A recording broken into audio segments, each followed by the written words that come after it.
And now, Fairfax Breakfast Club with your host, Basile Lemba. Hello, and welcome to the Fairfax Breakfast Club. This is our very first event, so I would like to give you a little bit about the history of the Breakfast Club. The story of the Breakfast Club is a rather simple one. A man arrives in Northern Virginia and visits many networking functions. He finds them to be very good and has the idea they could also be enhanced with a total and complete focus on the guest networking. He takes this upon himself and starts a monthly networking breakfast club that does just that, and supports that breakfast club personally. The breakfast club popularity now grows and grows, with business owners and professionals increasing their new contact, relationship building, and successes. Now, what makes that breakfast club different? Out of 90 minutes of the event, 85 minutes is about pure networking at that event. There is no time much consumed on speakers. These events are well attended and one can easily get business from them. While we are there, nothing else takes place in the building. This means you are never distracted or interrupted. All the guests get a chance to do a quick intro so you know who is in the room. Following that, you put some high-quality networking on one-on-one with most of the attendees, allowing you to achieve this bonding so necessary in today's business world. A continental breakfast is always there on time for you. And before the end of the day, the complete list of all attendees, meaning with name, companies, email, and phone number is sent to you. That way, you can access it at any time. Many people have met at that breakfast event and became best friends. And it is not uncommon for two parties to sign a contract either during or right after the breakfast club. As a matter of fact, I can think of an example where a Fairfax County rep and a hotel signed a contract for over $30,000 year in, year out. Okay, so today we have a very special guest, but let me tell you more about what these guests are.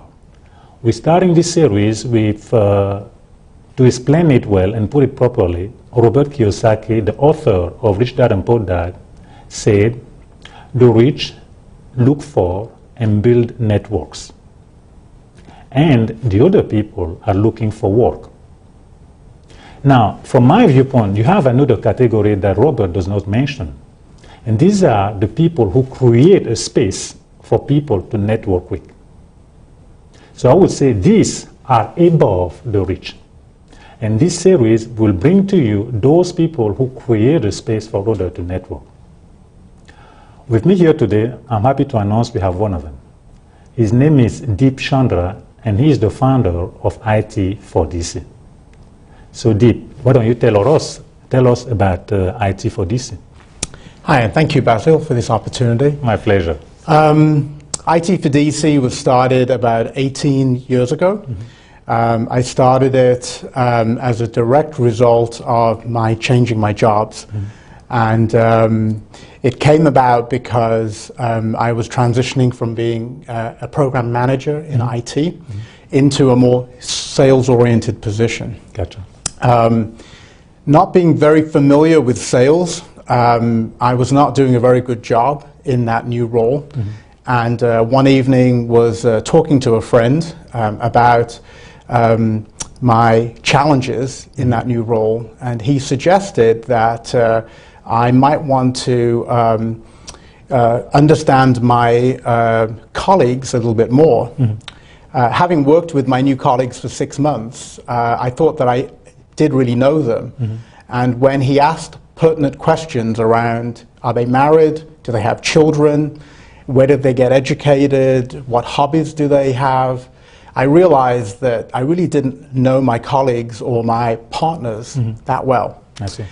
I then asked for some help, and he suggested, well, why don't you start a networking group to mm-hmm. get to know these people, and from that, as they get to know you, you might be able to achieve your goals and the agenda that you are trying to promote in your sales role. Gotcha. So I started that mm-hmm. With the view that every month we would meet at the same place and we would try to get to know each other. So it was purely around my own selfish goals that this whole IT for DC began. What's evolved is a networking group now 18 years later that has nearly 2,000 members. Wow. We are now around a model where we would like to help everybody out, and so my selfish beginning has now transitioned into a place where I feel that I need to try to connect everybody that needs help or that has something to offer that somebody else in the group might well be able to take advantage of. So the purpose now today is a forum that allows people to get together, have a social gathering with the view that everybody is there to do business networking as well. And I kind of liken it to that, the atmosphere to that famous TV show called Cheers, where everybody knows your name is the mantra. And that's what we try to foster there, is that as you come over and over again, then everybody knows your name. They start to understand your values, your character, and from that they start to help you because they've seen you and you're familiar to them. Very good, excellent. Now I have another question for you. What is the biggest challenge in building that organization over the last 18 years? There have been a lot of challenges, as you could well imagine, over 18 years. But I would say the first challenge that seemed insurmountable to me was in the early stages. It was actually I think it was the third event that we had. The first event, I was working with 6 colleagues, and all 6 showed up to the first event. Good. It was free to them. I was paying for drinks and for the food, so of course they showed up. For the second event, a month later, only 3 of the 6 showed up. And for the third event, there was a fat 0. Oh, really? I was the only one. Did you stop paying or what? Well, I paid for my own drinks and, and stayed there and waited and eventually realized that even though I had a few RSVPs, that nobody was going to show up. And I remember distinctly at that point at the place, at the venue, trying to figure out whether I should continue this or not. There was a point there in the evening after about an hour that I said, is this really what I want to do or not?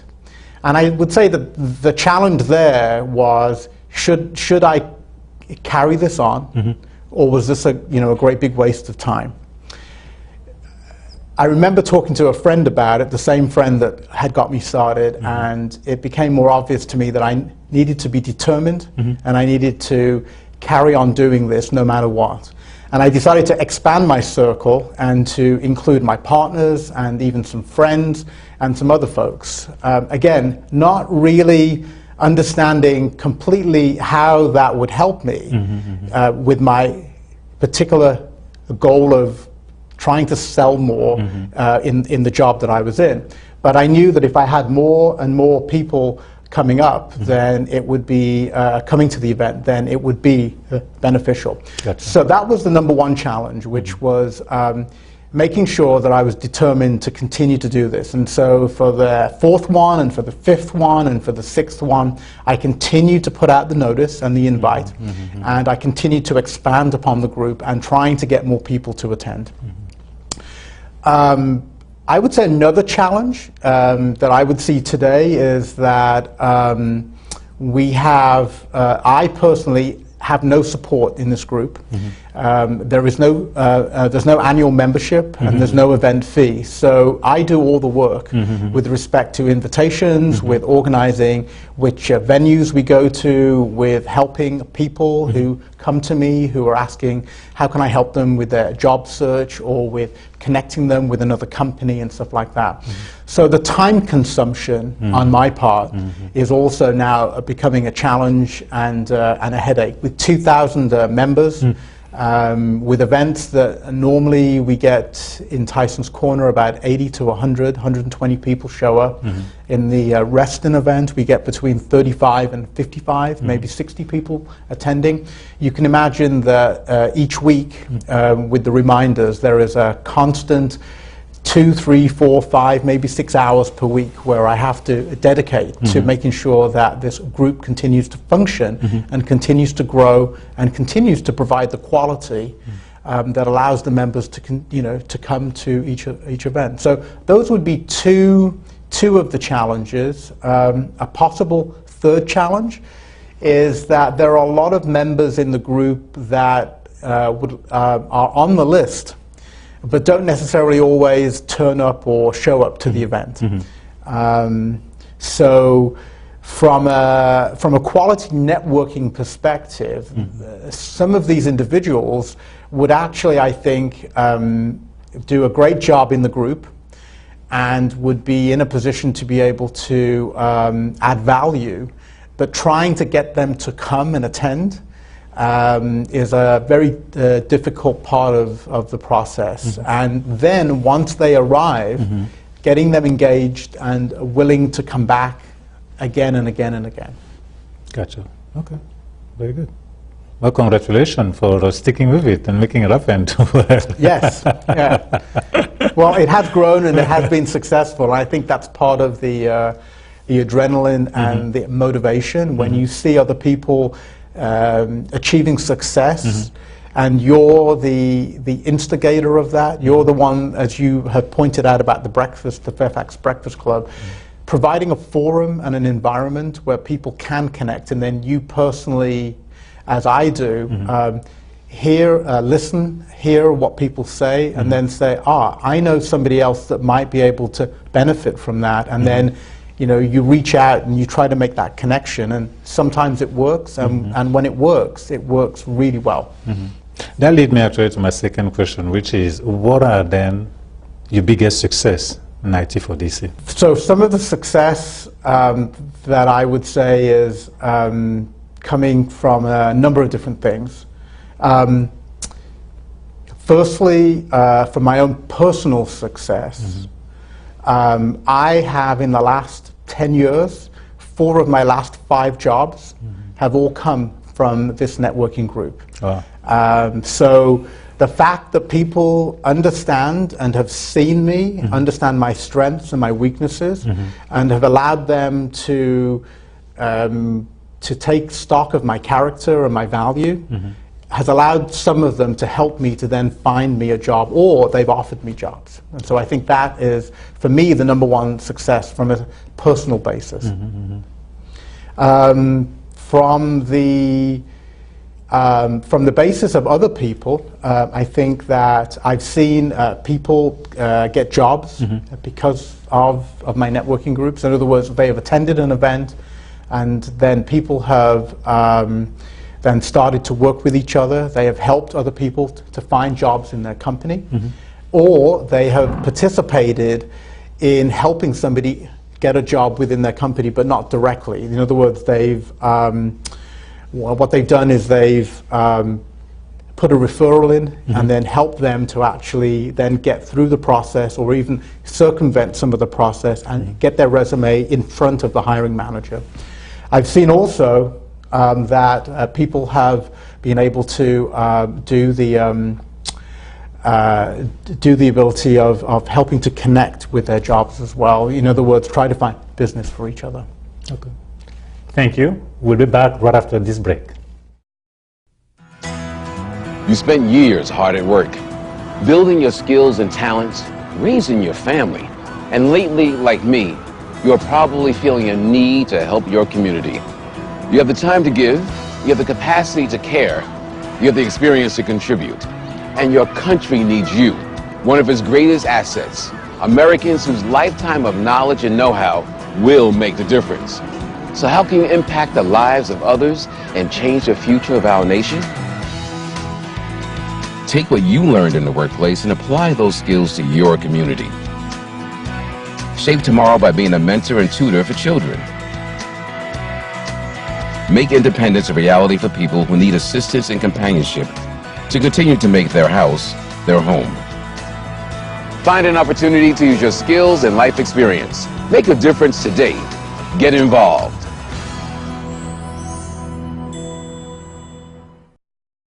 Welcome back. I would like to take a minute and talk to you about our Breakfast Club chart that you can see right here.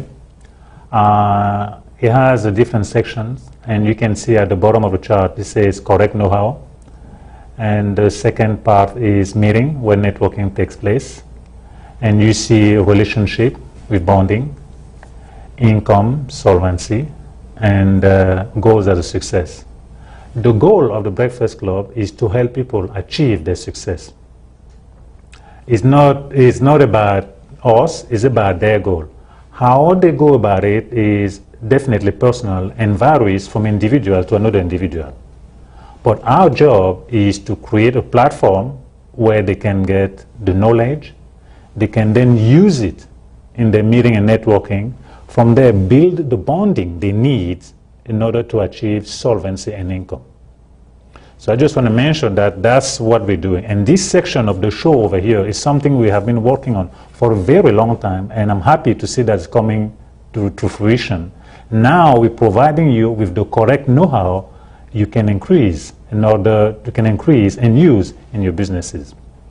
So Deep, tell us, what advice could you give to somebody who's networking?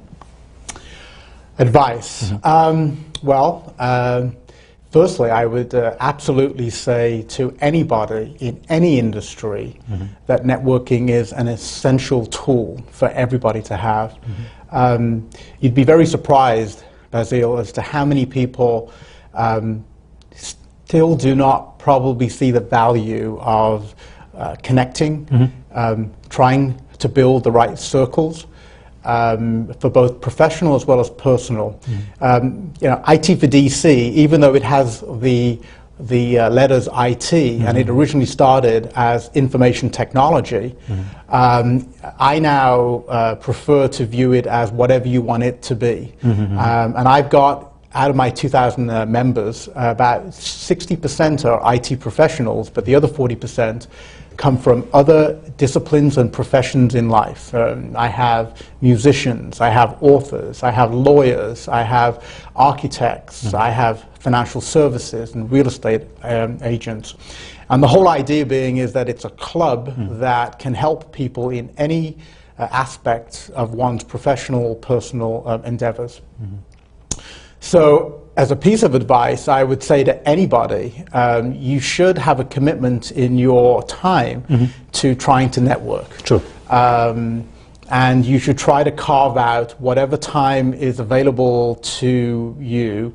And for some people who are single, who have no children and no other commitments, that could be 4-6 hours a month.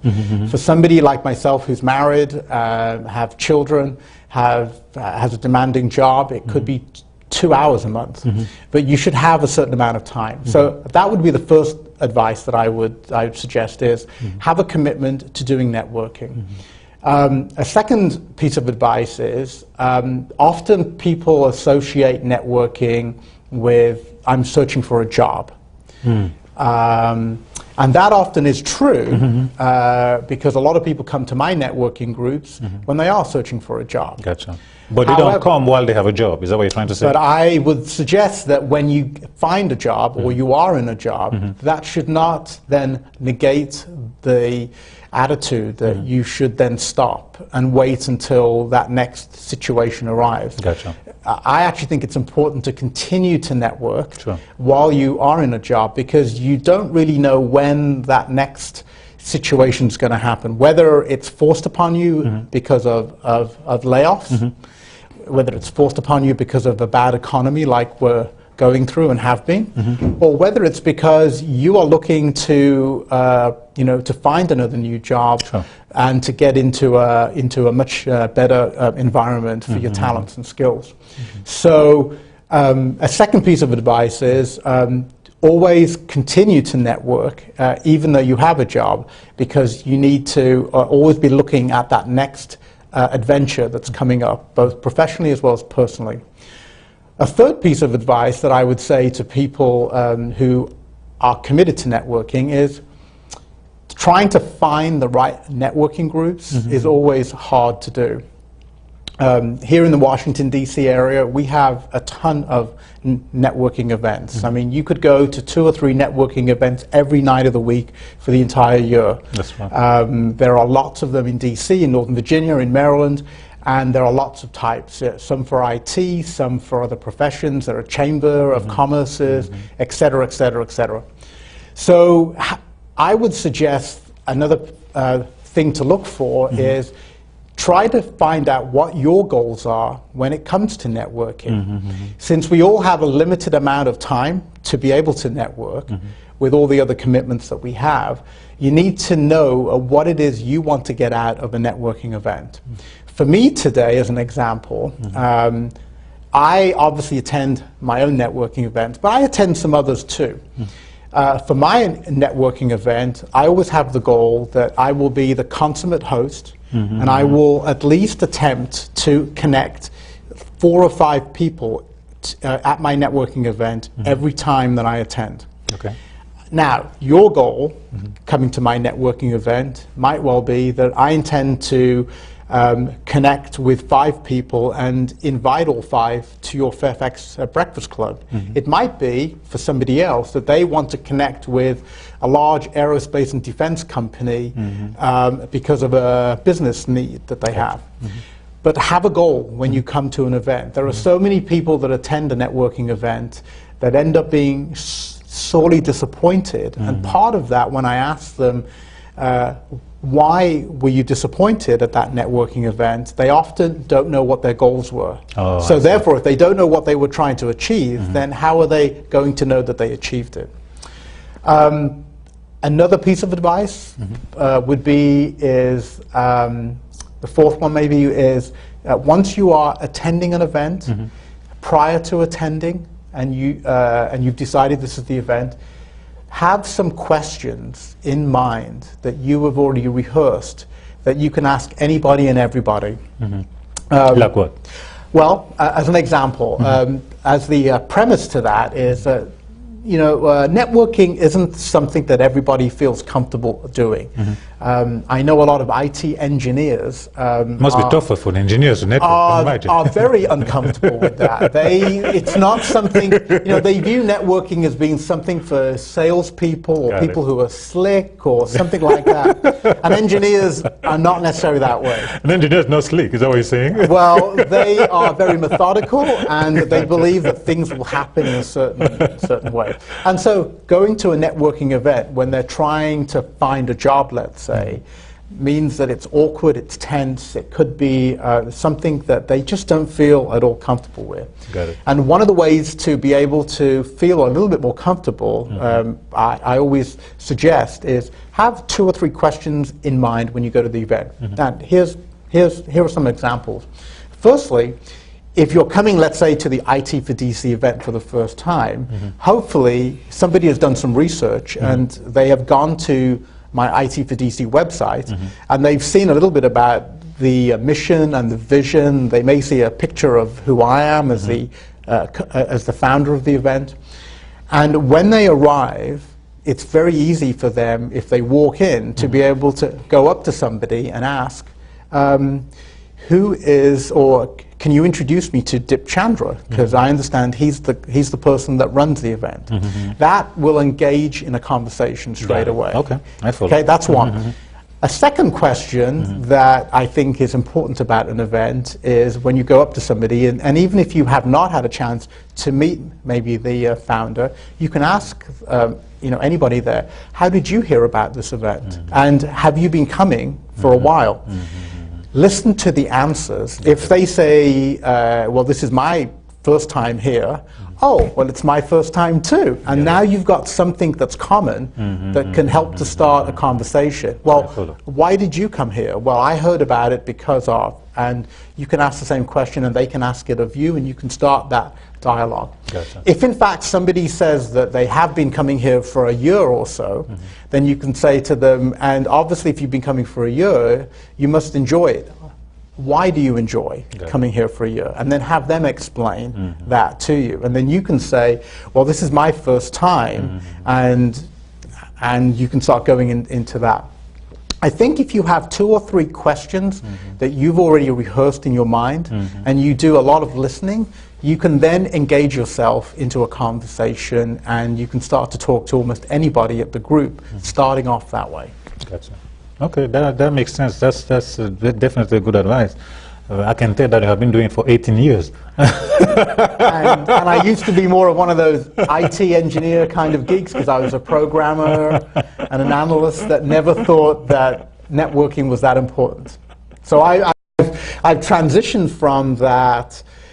No, I never thought this was something important to me until a job situation arose, and some very sage advice was shared with me about how I could not only help myself, but also then to create an environment that others can help themselves, and that I can help others too.